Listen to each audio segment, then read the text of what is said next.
If you watch my annual videos, you know they always have kind of nonsense meme titles. I did win a Golden Demon this year, but it wasn't easy. It didn't take 2 weeks. And as far as I know, I'm not a complete noob. So in this video, I'm going to cover my entries. There was 3 of them, but it was really only the Space Hulk one that was a very serious entry. And I'm also going to talk a little bit about some of the controversies at the Golden Demon this year. So this Necromunda entry was one I had started like 2.5 years ago and had abandoned for various reasons. I decided to finish it up for this year's Golden Demon, but it was never super polished, and so therefore was like never a very serious contender. So this next entry in the open category was a completely custom sculpt based off of some John Blanche art from the classic Realms of Chaos book. I originally sculpted this to be a 75mm scale model, but at some point I got the bright idea that I would make a 28mm version and paint that for the Golden Demon. That ended up being just a bad idea because there's a lot of fine detail and nuance part of the sculpts that don't really work out in this version. And on top of that, I also don't think I painted it very well. So moving on to my actual serious entry, I wanted to do a Space Hulk diorama that really captured the feeling of how we felt playing Space Hulk 30 years ago, which is really more inspired by the Space Hulk artwork than by the actual sculpts of the models, which at the time were very, very static poses. The single most critical reference for this piece was the box art. I think this is 2nd edition box art, which is basically the origin of both the general concept for the piece as well as the color scheme. I did a little bit of analysis on the color scheme of the box art image, and I decided to make some subtle shifts out of more of a split complementary and take that yellow to shift it to more of a green, to more of a triadic color scheme. And I think I did this because I knew that I wanted that yellow-green light to be right behind, basically backlighting the red Space Marine armor, and so I needed as much contrast as possible. And then I also had a lot of other really important references. Some of them were from the Space Hulk video games, like this one, which I thought was interesting in that it used a muzzle blast as a local source of illumination, which is something I wanted to do. So this picture, which I think is a video game box art, kind of had this 1979 Ridley Scott Alien idea of gene stealers as sneaky guys who are going to stalk you and kind of jump out at you. And this is an idea I really wanted to incorporate, but eventually got cut because it wasn't really central to the main Maximum Carnage blood splash idea that I ended up going with, which is a good segue to this image, which was, I think, the key reference for the blood splatter. This kind of has the idea of almost a freeze frame of violence suspended in midair. To me, this kind of ended up being the core idea of the piece, kind of a freeze frame from an action movie. And I already had a technique to bring this to life, which involved 3D printing with clear resin for liquid effects. And I'd used this previously on a Golden Demon entry from 2022 on a much smaller scale, but this would be a larger, more elaborate use of that technique. So once I had this idea of a still frame from an action movie, this led me to a bunch of other places. One of them was a spinning barrel effect. This is interesting because I thought this was kind of a small detail, but a lot of people named it as their favorite thing about the diorama, which was interesting to me. I definitely didn't invent this effect. I found a really great reference for this from the Golden Demon 2 years ago. And I'm sure this piece wasn't the first piece to have this effect either. And the other idea I came across was the idea of shells kind of flying everywhere as they were shooting. And then I also found this image that kind of gave me the idea of how I wanted to represent the different lighting elements interacting on the Terminator armor. You've got the super saturated backlight hitting the Terminator armor, seemingly not influenced by the red of it and separated by this core shadow, which I thought was a very cinematic representation of how to do the lighting. So this was kind of my portfolio of conceptual ideas, color ideas, lighting ideas, suspended action trick ideas like the blood and the spinning barrel and the shells. So once I had all this together, I got started with a sculpt. So I knew for certain that the 3 elements I needed to sculpt would be Terminators, Gene Stealers, and a Space Hulk environment. So I started by researching Terminators, and I quickly found out that the coolest ones they ever made were from Space Hulk 3rd edition. So these guys have an insane amount of flavor, and it was almost sometimes too much flavor, like this one guy that had probably too many purity seals on him. But so far I only had pictures of these miniatures, and I needed to see them in person to figure out what they actually looked like. So I kind of put out a message on social media asking if someone could like loan me their figures. And someone did come through, which I listed them in the thanks at the end. But I got pictures and scans of these 3rd edition Terminators and Gene Stealers to use as reference. And I thought I was going to move forward with a Terminator design very similar to the 3rd edition Space Hulk models, but right as I was about to start, Games Workshop announced the new Leviathan Terminators, so I had to change course completely for that.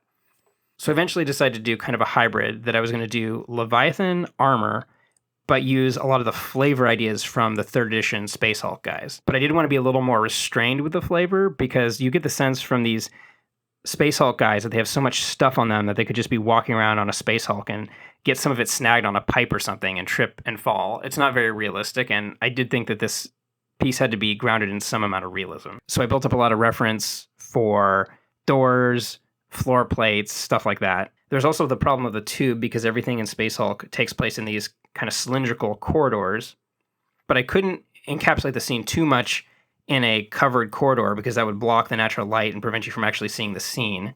So I end up with this idea of 2 cylinders at a T-junction with an open ceiling that would be able to let the light in. So once I had my stock model created for my Terminators, for my Genestealers, and a crude primitive block-in of my scene, I was able to generate this basic mock-up, which I sent around to people for ideas and feedback. So from there, I iterated the idea a bunch of times, sculpted in all the small details, and started to print the pieces so I could paint it. By the time I actually started painting it, the idea had been refined enough that it was mostly just executing the pre-existing idea. There wasn't a lot to discover or invent at this point. I was also painting each of the pieces individually and checking them versus the other pieces, and I didn't actually take a lot of work-in-progress pictures. But I did take several like this where you can kind of see the sketched version of it. And if you compare the sketch to the final version, you can kind of see that some things get moved around and refined, but I try to get the general idea locked in very, very early. I got into a little bit of trouble with this piece in January because I realized that I was running out of time and maybe not going to make it. So I had to accelerate my schedule a little bit. But when the dust settled, I ended up spending 558 hours on it, about 250 hours, which were sculpting, and 300 hours of painting, all of which I tracked pretty meticulously with an app. Somehow, after doing a relatively large diorama for the 2023 Golden Demon, I still hadn't figured out that really, if you want to do a big, at least for me, if I want to do a big diorama project like this, I have to start it way earlier. I basically need to be starting it like the summer before, like 8 or 9 months before, basically. So unfortunately, I did leave for Adepticon without the project being 100% done, and ended up painting for about 10 hours combined between Fort Wapple and in my hotel room. And this wasn't that big of a deal. I was just basically finishing up one last Genestealer, which I then attached and it was ready to go. I was able to get the piece into the cases by Friday afternoon, and then I was able to move on with my con, which was nice. And the end result was a silver in diorama/dual, which was the new combined category for this year. I do think Golden Demon has changed a lot in the past several years. 3 or 4 years ago, the idea of something with even a painted background winning was a little bit of a non-starter. And now you have these kind of more intensely artistic projects winning. If you just look at the other 2 winners in the diorama category, you have the Slayer Sword winner, which is essentially a concept piece. And then you have this other piece, which has this crazy forced perspective thing happening. I think that all 3 of these pieces in diorama do not represent the mold of what we think of as like traditional Golden Demon winners. And that's something I'm pretty excited about, but I know that not everyone is. And I think that's probably a good segue to talk a little bit about some of the controversies. So this gets a little complicated because first off, there were multiple controversies this year. And second, I've listened to a lot of discourse about this on podcasts and on YouTube, and a lot of people don't even understand fundamentally what the controversy is. And even more people don't even understand, or I guess didn't bother to read the full printed rules of the Golden Demon, and therefore don't know the way or ways in which certain entries may or may not have violated those rules. But I don't really want to wade into the swamp of the actual controversies. I want to address what I think really what the root or the source of the indignation is, which I think the core of it is that the level of pieces of the Golden Demon has become so advanced and so intricate, so elaborate, that the wargaming crowd or the less than hardcore painter crowd basically feels like they have zero shot at winning by painting the kinds of models that they want to paint, which is probably a stock model with zero or very little embellishments or modifications. So if I was going to advocate for that sentiment for a minute, I totally get that, you know, the unit categories have basically become additional diorama categories, and even the single figure winners are now kind of, a lot of them are like mini dioramas. So if the Golden Demon is ostensibly a place for the best painted Games Workshop miniatures, and you're a wargamer or just a fan of the actual Games Workshop models, and you just want to paint the Games Workshop models, it does kind of suck to feel like you can't do that basic thing and still have a shot at winning. But I think the counter argument to that is that, first of all, the level of painters that do win is high enough that even if Games Workshop changed the rules so that stock models and stock bases only were allowed, the winners, I think, would still be more or less the same group of hardcore painters who win with the current rules. It's not like wargamers or casual painters who dabble in high-level painting would suddenly be winning demons. I just don't think that's a landscape of miniature painting right now. The second point I would make is that all the dioramas and elaborate entries make the competition more interesting, and it makes it a bigger event, a bigger spectacle. And that's something I think we really need in the United States right now. With the Crystal Brush gone, it's really just the Golden Demon and Nova that are at that highest level. And this isn't like Europe, where there seems to be a big event every month. You know, if the Golden Demon started restricting the entries back to earlier rule sets with the gaming bases and all that, I think it would totally neuter the competition. But all that being said, I do think that there is a potential compromise, a middle path forward here, which is that Games Workshop could definitely revert the unit categories to gaming bases only. I think that's kind of a no-brainer. Let's get the dioramas out of the unit categories. My other idea for this is that in certain past Golden Demons, there had been a category where everybody had to paint the same particular stock miniature that they chose for that year, which I think is a great idea. I think bringing that category back would give people an easy entry point into the competition. That's my hot take for this year on the Golden Demon, but I've actually been saying for the past 6 months that 2024 would be my last Golden Demon ever. And I'm currently at probably 70-30 that that's an accurate statement.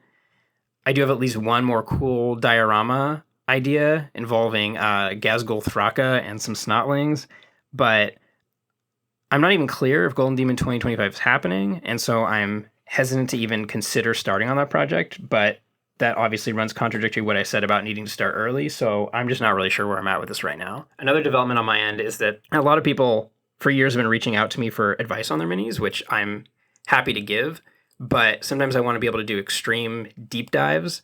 So for that kind of purpose, I've decided to make what I'm calling a micro Patreon, and it has literally only 2 tiers.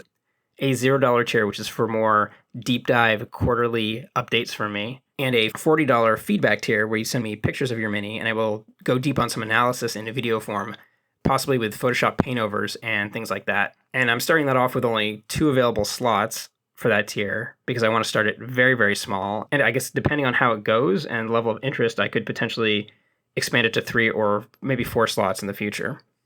And that Patreon is actually live as of the publishing of this video. I actually decided to soft launch it with this video and make an actual Instagram announcement in a week or so. I really have no idea what the level of interest will be, but I figured if you watch this entire video, basically at the end, that you could potentially be the kind of person who'd be interested in this. So there's a link to it in the description of the video. So finally, I wanted to wrap this up by mentioning some thank you to the boatload of people who helped me along the way with my diorama entry this year. I want to thank Vince, Scott, John, and Sam for the general encouragement and ideas. I want to thank Nathaniel Harrison, who is the guy who loaned me the minis to reference, Ben Comets and Thorbjorn Barone for feedback, and Aaron Lovejoy for feedback and 3D printing assistance on some of the bigger pieces. So that about wraps it up for my 2024 video edition, and I will hopefully see you guys at Adepticon next year.